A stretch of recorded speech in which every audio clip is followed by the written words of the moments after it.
Ken Feinberg faced lawmakers and angry business owners during a trip to Florida today.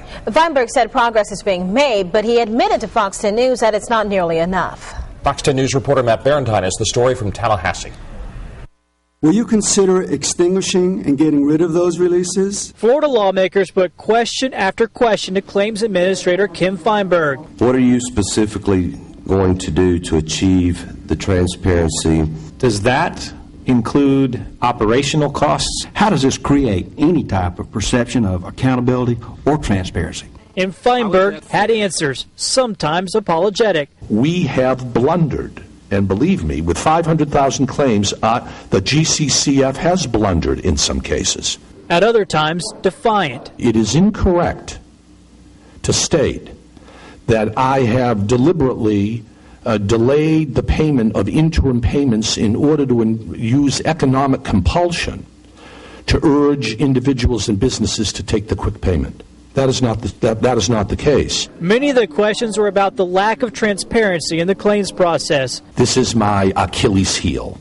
There is not sufficient transparency, and we're doing two things.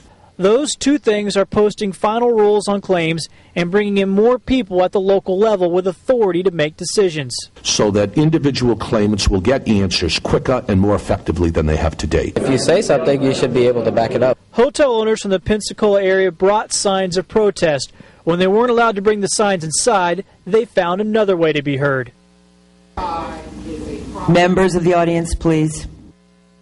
Go ahead, proceed, Mr. Feinberg. After the hearing, Feinberg defended the claims process. There are problems that need to be fixed, but I think overall the program is working as it was intended. If so, it's bad news for many people with claims. With final and interim payments coming up, Feinberg told lawmakers only 15 to 20% have sufficient documentation. Does that mean 80% of people can expect delays or denials here with this? 15 to 20% have adequate documentation. If that's what you said, I apologize. About 80% of the claimants don't have the proof.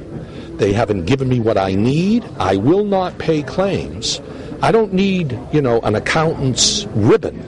I need enough to be able to move forward and document the loss. Feinberg says those final and interim claims that do have adequate documentation, they will begin paying on those this weekend. Reporting from the state capitol in Tallahassee, Matt Barentine, Fox 10 News. We've been tracking the process of the claims payments for months here on Fox 10 News. And despite Feinberg's assurances, the latest numbers are very discouraging. Just over 2,000 new claims were filed in the past week, but only 215 were paid. The total amount paid remains under $3.5 billion, so that means there's still $16.5 billion left in the fund. Remember, last night we told you that BP was concerned Feinberg was being too generous. Well, today he says he doesn't believe that's so, and obviously a lot of you agree.